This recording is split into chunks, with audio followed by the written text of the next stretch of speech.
Imperial Uncle. Chapter 13. Taken aback, I choke out, Chief Yun. Kitten gives my sleeve a tug. His left eye winks at me. Imperial Uncle, other people can't tell, but I understand. What exactly do you understand? By my ear, Kitten says, and I was just telling the Imperial older brother that the last time I saw him too, it's been going on so many years already. Sighing, he dumps these words in my lap, releases my sleeve, and makes a beeline for Lu Tongyi. Chancellor Lu. Well, at least now I know exactly who gave His Majesty the idea that there's something between me and Yun Yu. With Prince Dai, I have given up all hope. My chest hurts from his provocations. I can't even call him names, call him a little tortoise. If he's a little tortoise, then I'm a little tortoise's uncle. I calmly breathe through my chest pains, return to my estate, change into casual clothes, and arrive at Prince Dai's estate. Lu Tongyi and Yun Yu are already seated. Kitten's an expert at much ado about nothing. 4 people are sitting down to dinner, and he sets up 2 tables. 2 narrow long tables are placed at opposite ends of a small hall. Each of the tables is set with food and wine, and behind each table there are 2 chairs. Just enough for him and Lu Tongyi to share one, and Yun Yu and I to share another. He's rather good at division. This table and that table are separated by the width of a spacious hall, 1,000,000 miles apart. There's only 4 of us. Neither Chancellor Lu nor Chief Yun are strangers. Isn't one table enough? One table would be both lively and intimate. What, are you worried that Chief Yun and this prince will fight over dishes with you? Imperial Uncle, Chancellor Lu, and Chief Yun are all honored guests. Piling up a table full of food is so common, that's no way to treat you. I have made other arrangements for later. Kitten picks up the wine jug and pours for Lu Tongyi. Chancellor Lu, please. Lu Tongyi half rises to bow. This official can't let you do that, allow me. He takes the wine jug from Kitten's hands, and I may be seeing things, but I swear I saw Kitten conveniently touch Lu Tongyi's hand in passing. Yun Yu happens to be pouring wine, and he bumps my arm lightly with his elbow, throws a look in Kitten's direction as he does so. He saw it too. So I'm not being overly sensitive. I watch the opposite table as I eat. Kitten buzzes about without much pause. Chancellor Lu, try this. It's part of the tribute from Ziu. It's called something something K sausage. It's filled entirely with foreign pork not made with ordinary pigs. How common. Chancellor Lu, how do you find the seasoning of this dish? Too plain? Or is it too strong? I set down my empty cup, and pick up the wine jug to refill it again. Yun Yu idly pushes the almonds around on his plate. All of Kitten's attention is spent on Lu Tongyi today. Yun Yu doesn't like things seasoned both sweet and salty. Coincidentally, all of the dishes in front of him are both sweet and salty. I roll up my sleeves and switch 2 of the untouched dishes before me for his. Yun Yu says to me softly, why do I get the feeling that Prince Dai intends to fight over this man with your highness? I furrow my brow. I don't recall any instances where Kitten appeared to share my particular preferences in this regard. Half smiling, Yun Yu says, if you don't believe me then forget it, your highness. Would you like to make a bet, though? A short while later, I come to realize the true motives behind Kitten's diligent hospitality. 2 servants carry a small table to the dead center of the room. There is a silk brocade box sitting on top of it. Kitten grins from ear to ear. Chancellor Lu, I've never had any hobbies other than the collection of antiques and curios. Since I was able to invite you here today, I thought it'd be a good opportunity to ask you to take a look at them. He sets down his ivory chopsticks and claps his hands. The 2 servants open the silk box, and take out a jade bottle. This item is allegedly a gift from Lu Buwei to concubine Zhao, as a token of his love. There's a peach blossom branch on the design, flower language for love, see. What do you think about this bottle, Chancellor Lu? Lu Tongyi looks at that bottle, and gives him an airy smile. It's good jade. He doesn't say anything else after that. Kitten waits a moment, then asks, how old is it? It's hard for me to tell, says Lu Tongyi. Kitten's expression darkens. He's not stupid. Lu Tongyi has noticed something wrong with it, but finds it inappropriate to say so. Kitten waves them away, and the two servants pack the bottle back inside the silk box, and carry it off. Soon they reappear carrying another box. There's a wine jug inside this one, Kitten says, from about the same period as the bottle. Used by Yingzheng. Lu Tongyi gives the pattern on the jug some praise, and again adds nothing further. Kitten's expression darkens some more. And so I sit, looking on with cold indifference as Kitten bids the servants carry out item after item, and wilts away each time like fields of rice stalks left to rot in a paddy after harvest. After a while, even I don't have the heart to watch him suffer anymore, and I turn to Yunyu to quietly repine, since he's already bought them, he may as well just treat them as the real thing. Why torture himself like this? Yunyu gives me a look. Your Highness seems to be quite distressed. I sigh. Of course I'm distressed. I've spent far more money on those things than Prince Dai has. Yunyu fills my cup to the brim. Your money's been spent to cherish your nephew, Your Highness. It hasn't gone to waste. His smile shows every bit of joy he takes in my misfortune. Those antique treasures of Kitten's are still brought forth one by one. A Kaolin horse has just been taken away when a beautiful serving maid approaches us gracefully, a jade tray in her hands. Yunyu says, how come it's a beauty this time? Chief Yun, now here's something you don't know. This sort of treasure has to be handled by a woman, Kitten tells him. She raises the jade tray and kneels. Yellow silk lines the tray. A disc of jade lies atop of it. This is an item placed in the mouth of a lady during the Eastern Wu period in her burial. It can prevent a corpse from decomposing, to keep its features just the same as when it was alive. It's full of yin energy, and in any season of the year, it feels as cold as a piece of ice in the harshest winter. Why don't you touch it, Chancellor Lu?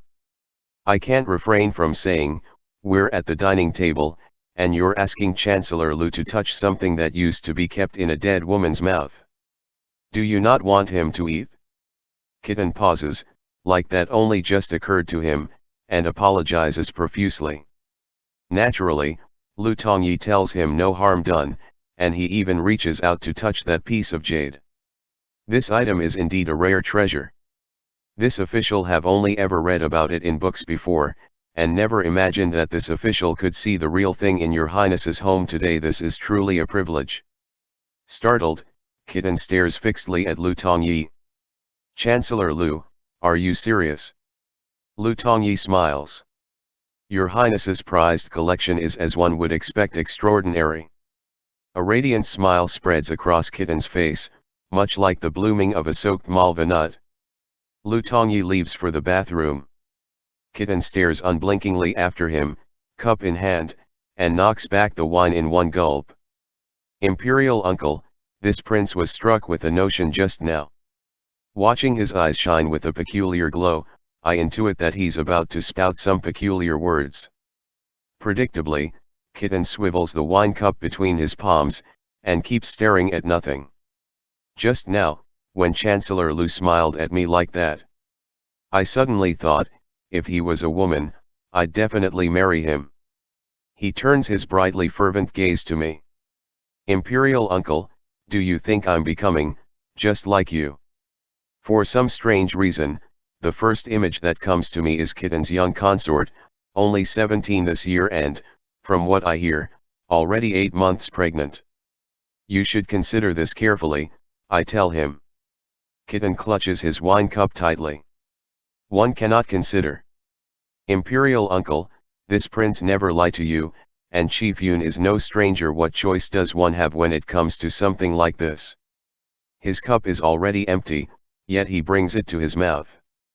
Just now, when Chancellor Lu nodded like that, and smiled like that, my heart just went and sped up.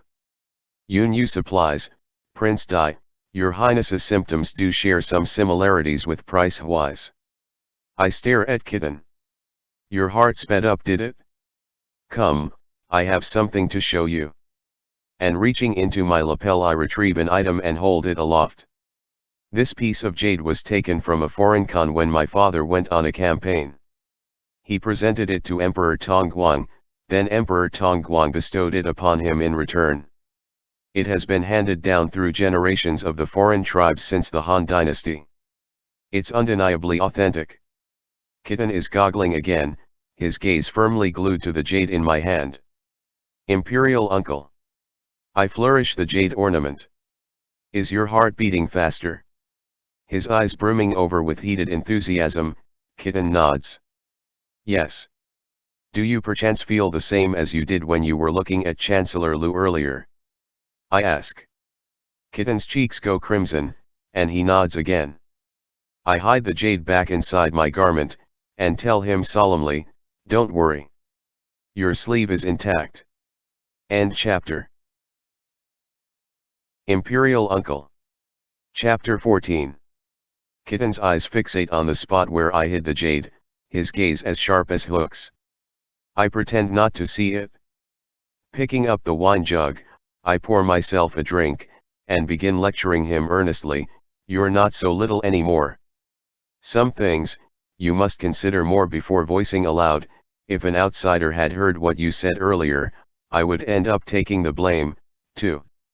Your princess mother would either come settle this with me, or she'd go complain to the Empress Dowager, telling her how you spend all your time with me and have been led astray. The two hooks in Kitten's eyes are as dazzlingly bright as snow. Imperial Uncle, you really do care about this prince. It's only because it was in front of you and know that Chief Yun is not an outsider that I spoke plainly. Under your guidance, I feel suddenly enlightened. However, even though I thought it was similar, I still think there's some discrepancy between how I felt there and how I felt looking at Chancellor Lu. Why don't you give me some more pointers, Imperial Uncle? Unmoved, I tell him, I can only point you so far. The rest should be up to you to comprehend for yourself. Gloomily, Kitten lowers his head to pick at his food with his chopsticks. I start again, most important of all, when Chancellor Lu returns later, don't speak in his presence in a way that could lead to a misunderstanding. Chancellor Lu is a man of noble character, a key subject of His Majesty, a pillar of the imperial court. You mustn't transgress too much. Yunyu smiles. Prince Hui, Prince Dai, you two truly share a closely knit uncle-nephew relationship. Kitten picks at his food resentfully. Imperial Uncle, surely Lu Tongyi has seen a lot, being someone who could maneuver himself to a chancellor post. Everyone who has any dealings with him says that he's not like the other Lius. He's easygoing, open-minded, and thorough in his understanding of the ways of the world. How could you think of him as such a stick in the mud? And besides, Kitten smiles lopsided and suggestively, Chancellor Lu is older than Chief Yun by 2 years, and still hasn't taken a wife. It's anyone's guess what the cause for that is. I don't know why, but as I'm listening to this last line, it's like a paw is giving my heart a scratch, then a pinch after that. I cough. Don't randomly talk about him behind his back like this, if Chancellor Lu hears this when he returns. A touch of light jade appears beside the door then, and I hastily bite my tongue. Lu Tongyi steps through the door and returns to his seat. Chancellor Lu, you've finally returned. Imperial Uncle and this prince were just talking about you behind your back. He was full of praises about your unsullied moral character, and your role as a pillar of the imperial court. It's the first time he's ever praised other people in front of me.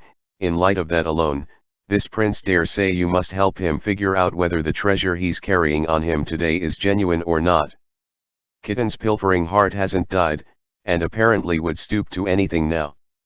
At the end of his remarks, Lu Tongyi turns to me as a matter of course, and says with a smile, "Thank you for your compliments, Your Highness. This official do not deserve as much. This official wonder what this treasure of Your Highness's is." Being in the path of his gaze is like being caressed by a warm spring breeze. Oh, it's merely a foreign trinket. You shouldn't go to the trouble of. Kitten interrupts me mid-sentence. Imperial Uncle, there's no need to put on a show of good manners, Chancellor Lu has already agreed. And this prince also want to take this opportunity to learn the knack of identifying antiques. So I have no choice then but to reach for the jade. The two hooks of Kitten's stare make another appearance, frosty sharp points glittering. I hand the jade to an attendant, who in turn passes it on to Lu Tongyi. Holding it in one hand, he gives it a once-over. I don't know how to identify foreign objects, but according to its vein and coloring it's probably quite old.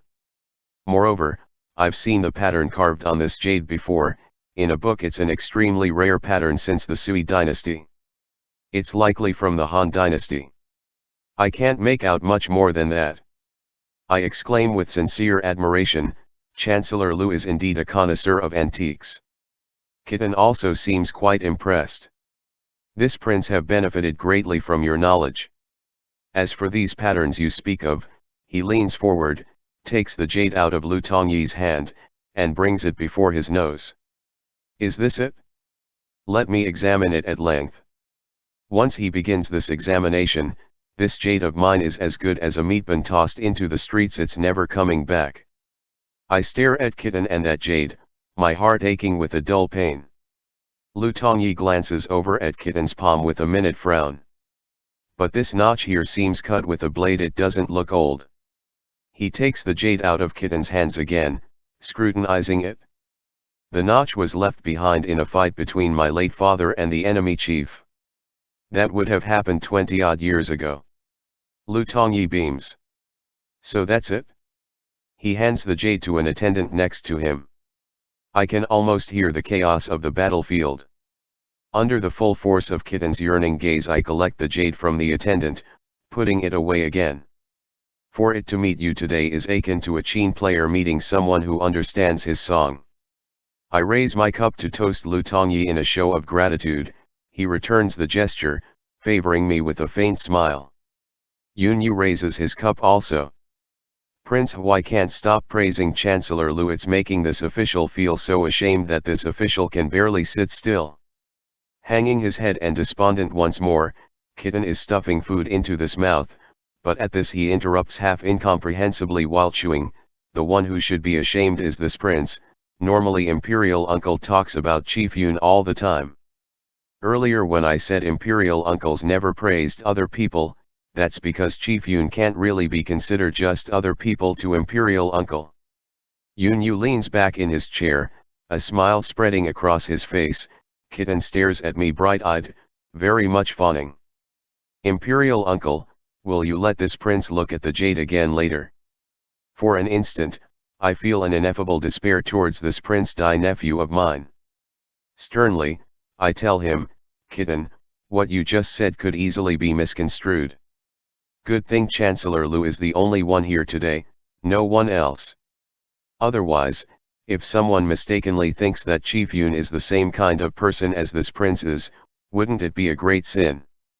Kitten looks stunned. Imperial Uncle, what is with you lately? You're so timid and serious about everything. As if Chief Yun can't take a joke, or he can't endure a little teasing. Even if you like men, saying that someone isn't considered other people with you doesn't necessarily imply that sort of relationship. Who wouldn't know that? And besides, if the feelings happen to be mutual between the two of you, he would mind even less, isn't that so, Chief Yun? He picks up his wine cup, and gulps down a mouthful. But seriously, Chief Yun, this prince is just making an analogy, please don't take it to heart. I think that Imperial Uncle must be searching for someone exceptional, someone like you. He's only fickle right now because he hasn't fallen in love, and his heart is unattached. Yunyu is still half leaning on the back of his chair as before. He raises a brow. For lack of other options, I force myself to laugh quite stiffly. You should at least know what you're doing when you're joking around. I'm hardly Chief Yun's type. These words of mine contain multitudes. First of all, Yun Yu's sleeve is indeed intact. Secondly, Yun Yu has the disposition of your typical aristocratic heir. He'll do anything as long as it's fun, and has no aversion to raw or cold foods, that is to say he would have a male or a female courtesan, as long as he's fond. Though it's also well known that Chief Yun has a bit of an obsession with purity, and he'll only amuse himself with those virgins who've never taken a client. If they've already done anything, then even if it's a beauty that's being praised sky high, he wouldn't spare them a single glance. Thirdly, even though Yun Yu has a pretty face, having been friends with him for several years and being well acquainted with his character, I cannot imagine that he would ever willingly lie beneath anyone. He's haughty. These words of kittens that are painting him as my lover have probably already displeased him. Seemingly comprehending at last, Kitten shakes his head. Imperial Uncle just plays around too much, and this prince have been drinking rather a lot today. Chief Yun, please forgive this prince for running at the mouth. I'm just about to give Yun Yu an apology on Kitten's behalf when Yun Yu is all smiles again. No harm done, Your Highness was merely joking around with this official, nothing more. I don't think there's anything wrong with Prince Huai's flavor of playing around. As a matter of fact, Prince Huai's preference poses no hindrance to what I've always preferred. After it rears its head, Kitten's comprehension will often spread its wings to inexplicable heights. He glances at me, then glances at Yun Yu, his expression taking on both dumbfounded shock and a sudden dawning of the light. Could it be he stares at me again, and the gaze he turns on Yun Yu afterwards is surprisingly filled with admiration. I had no idea that's how things are. Chief Yun's tastes are, truly unconventional. I stare blankly for a moment before I realize what he's saying, and only just narrowly avoid smashing a wine cup over my knee. Treating the matter rather lightly, Yun Yu says, I've always preferred heavier flavors. When your tastes differ from others, you're less likely to have to fight over a dish at banquet.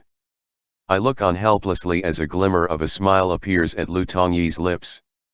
Well said indeed. Much later, the meal is finished and Yun Yu takes the lead in rising and taking his leave, saying he has matters to attend to, and swiftly exits. Lu Tongyi says his goodbye soon after. I rise to go as well. Once we're outside, I say to Lu Tongyi before we each board our respective carriage and palanquin, Prince Dai was rather tactless today and displeased Chief Yun. Even I ended up making a fool of myself. How embarrassing. They were merely jests shared in a banquet, forgotten as soon as the words were said. This official don't even remember what they were anymore. If I was rude in any way, please don't take it to heart, Your Highness. We exchange a few more conventional civilities, and I watch him duck inside his palanquin before turning back for my carriage. Back in the estate, the mood is still oppressive over what happened with Princess Consort Huai.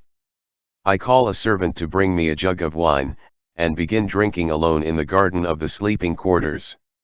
Usually, I don't think anything of this, but tonight, beneath a solitary moon in the shadow of these trees, sitting here like this suddenly feels a bit lonely. It's all lies, coming and going. So fake I can't even tell what's real anymore. For instance, with Lu Tongyi hoping that he would ever share a single genuine conversation with me that isn't made entirely of civilities is probably hoping for too much. Earlier, in Prince Dai's estate, Yun Yu spoke to me quietly simply to remind me not to forget our appointment at the Moonlight Pavilion. At the Moonlight Pavilion, Yun Tang and his cohorts want to discuss when we should act. Having planned and conspired for years, we're finally going to rise up and decide on the fate of the empire. I remember that several years ago, on a moonlit night just like this one, Yun Tang and Wang Qin said to me, an unvirtuous child occupies the throne without merit, an ignorant woman usurps power and meddles in the affairs of state. For the sake of the world and the empire, we cast ourselves at the feet of the rightful ruler. We hope Your Highness will secure the throne. It's all nonsense. Kijhi's talent as a ruler far surpasses the former emperor. He will certainly be remembered as a wise ruler of this generation. The Empress Dowager is indeed a foolish woman, but thankfully she's quite genuinely foolish once Kijhi gets a little older. She'll simply not be competent enough to control the government.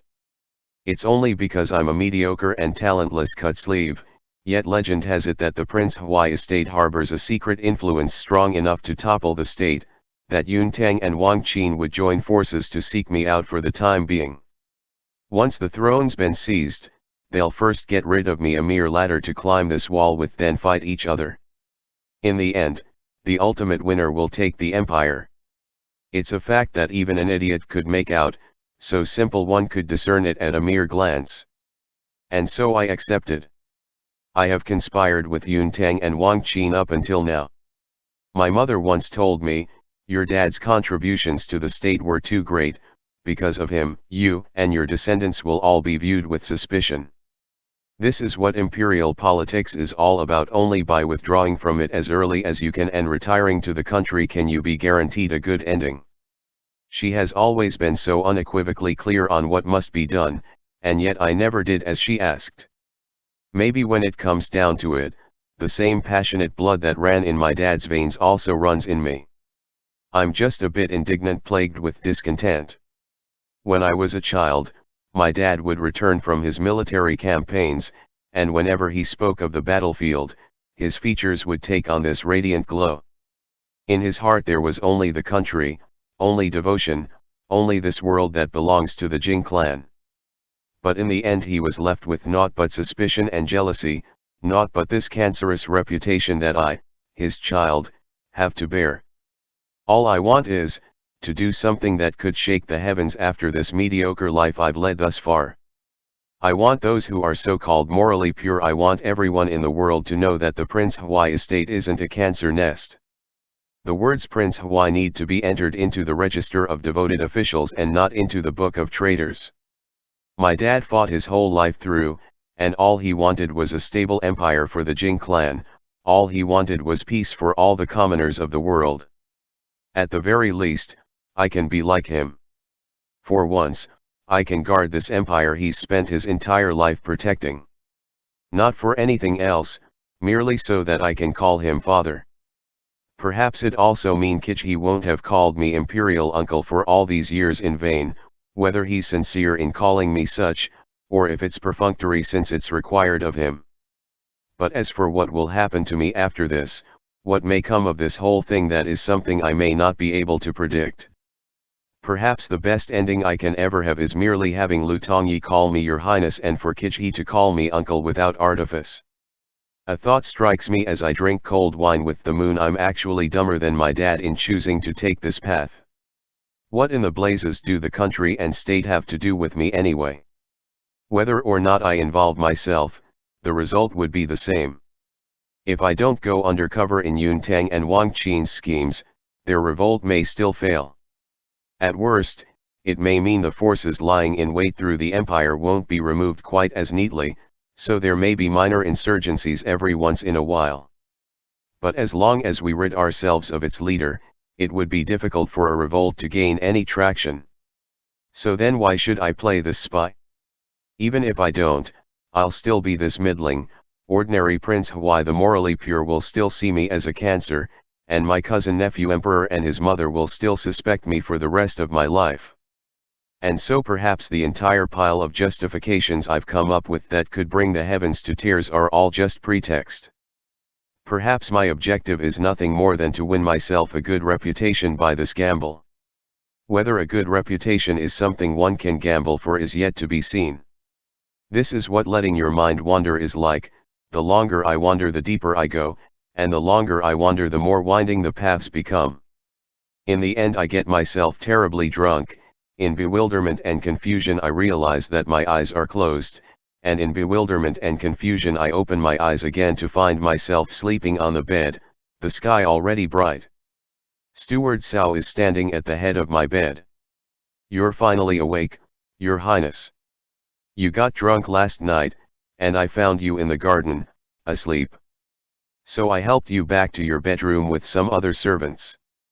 My head faintly throbs with bouts of stabbing pain. Forcing my swollen eyes open, I ask, what time is it? It's just about an hour before noon.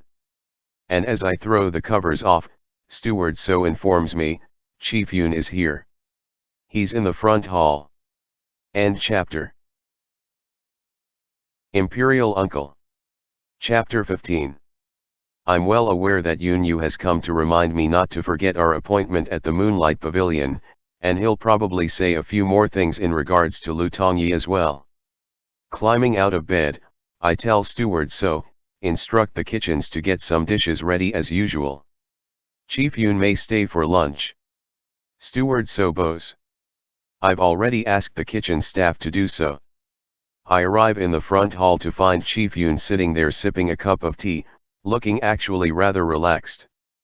I smile at him. Chief Yun. Yun Yu rises, smiling back also. Your Highness. I find a chair to sit down. Got up late today, had no idea you were coming over, Chief Yun. No harm done, and the wait wasn't long, either, but it would be remiss if this visit disturbed your rest. He glances around the room. Your Highness's front hall must be rearranged often. It already looks different from the way it was day before last. Oh. Though this is my own front hall, I really haven't been paying attention to whether anything's changed, probably because so many things have been happening for the past couple of days. At a cursory glance, nothing seems different. Perhaps the servants moved the decorations around while they were cleaning. I didn't notice anything though. Yun Yu narrows his eyes. It seems like the decorative items have been rearranged. Did Prince Dai come asking for things from your Highness again? Now that he reminds me, I do recall now. Prince Dai hasn't had the time in the past 2 days. Yesterday, I sent away a set of something carved out of peach pits as a tribute to His Majesty. Good thing I didn't forget. When I come home last night, I immediately had someone wrap up that carving of the 8 immortals at banquet and deliver it to the palace before heading off to drink in my garden. Yun Yu replies, I see. With which I suddenly recall that this 8 immortals at banquet set was actually given to me by Yun Yu. He said it was some knickknack he brought back from Jiangnan by a student of his dad, Yun Tang. I apologize right away.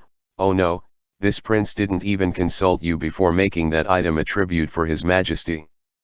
This prince was negligent in not doing so. Please don't take offense to it, Chief Yun. But judging from his expression, Yun Yu does not seem to think much of it. He gives me a small smile again. Not at all. It was merely a crudely made ornament sold in the street market to begin with. That your Highness was fond of it enough to keep it in the front hall for so long, and it ended up being an item of tribute for His Majesty besides, I find it all to be quite an honor. However, if it was able to make His Majesty happy, then this official should ask to be owed a favor as well, Your Highness. Nodding, I reply, naturally. This is an enormous favor. Since we're in the front hall and inevitably surrounded by those who could be listening in on our conversation, Yun Yu put on the air of a guest here for nothing more than a casual social call.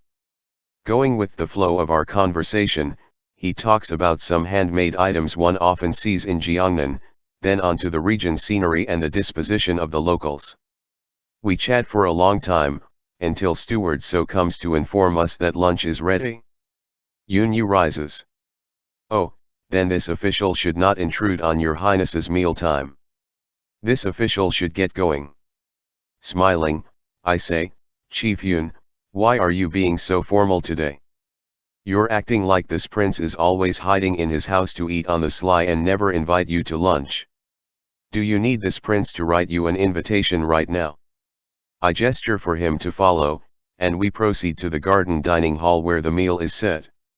He waits until after we're at the table, have taken our seats, the table is set with dishes, and our wine cups are filled before he tells me in an unconcerned tone, I was worried that your Highness may bear a grudge regarding the jest I made last night, at Prince Dai's estate, in front of Chancellor Lu and yourself, so there'd be no lunch for me today.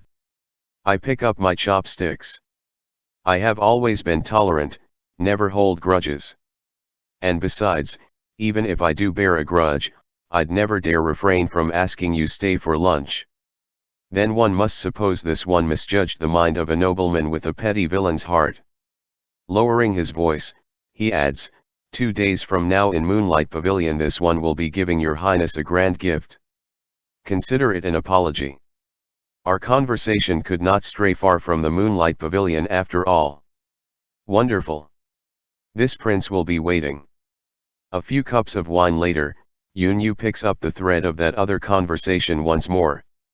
Your highness, do you think Chancellor Lu was able to discern the true meaning behind my little joke last night?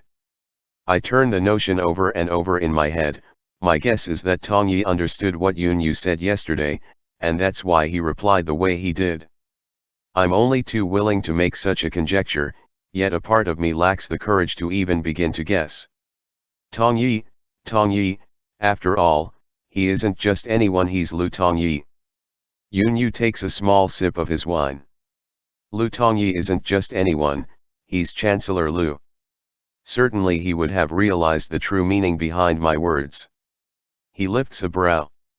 And the way he replied was just right. Aren't you overjoyed, your highness? I act as though I did not catch his meaning, and change the subject. After lunch, I invite Yunyu for a short stay in the rear courtyard, away from prying eyes. On the pavilion set above a pond, the breeze is refreshing. Yunyu pours us tea. This prince would never forget what is going to happen in 2 days. Please set your mind at rest, Chief Yun. The aroma of tea seeps into the wind, diffusing through the pavilion, mild and serene. This official is being a bit meddlesome today, and say too much. Maybe this one is annoying your highness. But some things must be said at the outset. Do you believe that this great undertaking we've been planning for so many years is so closely guarded as to be completely secret? Complete or incomplete, this prince don't think it makes a difference either way. Whether or not this prince know his place, that emperor nephew of mine and the dowager empress are going to be on high alert against me, looking for an opportunity to have me beheaded. Yunyu does not reply. I tap my fan lightly against my forehead. Actually, Chief Yun, there's something this prince have always wanted to ask you. It's a matter of course for me to take this path, but why must you? The stench of Yun Tang's influence is so strong it reaches the heavens. Among the younger generation of the court, only Lu Tongyi has a little more power than Yunyu.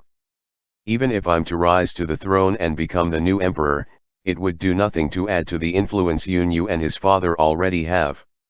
If I don't at least voice this doubt, it would look suspicious.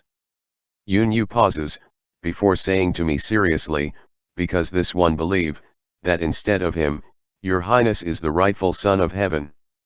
Now that sounds like nothing but contrivance, Chief Yun. Even my falling for a Lu Tongyi is something for which you could make fun of me all day long, and here you are, suddenly slipping into officialese. Yunyu's expression undergoes another change. In his eyes, a hint of something seems to flash past, but it's followed by a sort of a smile. To tell the truth, it's because, your highness, you can still choose between knowing your place and not knowing your place. I was destined to be Yun Tang's son the moment I was born. Could the offspring of a cancer ever become a decent slab of meat? I'm lost for words, unable to come up with a reply. Yunyu continues, so this official must persist in saying too much. Your highness, this one think that some things are preordained by the circumstances of birth. All we can do is accept our fate. Nothing good can come of persisting in a fight against fate. Though Yunyu is purportedly counseling me, his tone is very self-deprecating. I don't know why, but I feel a sense of sympathetic protectiveness watching him. In fact, he's a bit like me. Both of us have been indiscriminately seen as termites in the future pillars of the government as soon as we were born.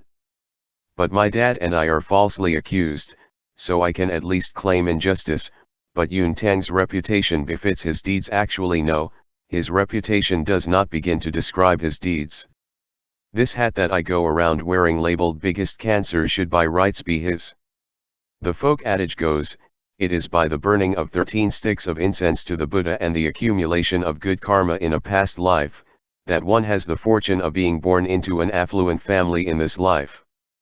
But from Yunyu's point of view, that's not quite right. One really can't say he's accumulated any sort of good karma, to be born as Yun Tang's son. Rising, I look off into the distance far past the pavilion, and drop my voice a register. I laugh. Listening to you talk about accepting fate, I find it rather odd. This prince have never accepted fate. I gradually turn my left hand into a fist, to throw strength behind my seemingly ordinary words. This prince believe that what one desires, one can obtain. As I say this, even I find myself laudable. There is one dazzling moment in which it feels like I've already reached out and grasped the dragon throne in both hands. Behind me, Yun Yu claps twice. Father and I, and Lord Wang as well, would only be willing to serve one as imposing as your highness. Only with such daring could one control the empire. I turn around to offer Yun Yu a small smile in return. This prince is also in need of such right-hand men as Grand Tutor Yun, Lord Wang, and you, Chief Yun. In truth, the reason why I've been trying to befriend Chancellor Lu is also for the sake of finding out some of the actual situation regarding my emperor nephew. Yun Yu shakes his head. If you want to find out anything from Lu Tongyi, it may be difficult. Still, this one must go on saying too much. He is one hard nut to crack. Otherwise, Yun Yu stares right at me. Your Highness, why do you think Lu Tongyi is still unmarried? I feel a tugging of my heartstrings. The corner of Yun Yu's mouth turns up a degree. The reason why Lu Tongyi won't marry is probably the same reason that I haven't married, and why you still have no heir, Your Highness. I feel my heart sink. Yun Yu is speaking the truth. I have no successor, and it's not because I really won't touch women at all. Yun Yu hasn't yet married, and it's not because he has a cut sleeve.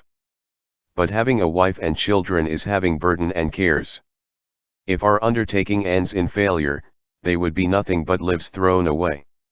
In that case, Kijhe and the Dowager Empress must both be aware of what we've been planning in secret for years. Alternatively, even if they're not aware, they must be plotting to remove all these threats hiding in the shadows. I have never wanted to dwell on these things. Dwelling on such thoughts serves no purpose other than to make myself feel terrible. Lu Tongyi is not yet married, because he's prepared himself in the same way. Thus, no one brings it up. A scant few may suggest a match here and there, but Kijhe, and the Dowager Empress who loves meddling in the matrimonial affairs of others, affect the appearance of indifference. He's waiting for the dust to settle after this pivotal event before any discussion of starting a family. And this pivotal event would be the plan to remove all those in the imperial court who threaten the throne.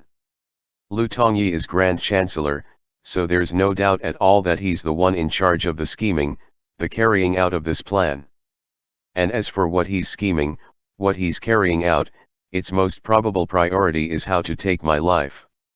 Yun Yu paces to my side, clasped hands at his back, his gaze brimming over with a knowing significance. Good thing you're only intending to sound out Lu Tongyi. If you really have fallen for him, knowing the way he is, I'm afraid in the end he'll give your highness naught but grief. Lu Tongyi. Lu Tongyi. If I really do commit treason and fail, then there's no question that my life will end in his hands. And if I win, then knowing him, my heart and all that it's tied to shrinks away, trembling. I cannot follow this thought through. Impassively, Yun Yu tosses out that phrase that I've never hated myself enough to finish as a thought. Win, or perish. I just sigh in silence. How fortunate. How fortunate that I'm just a spy. End chapter.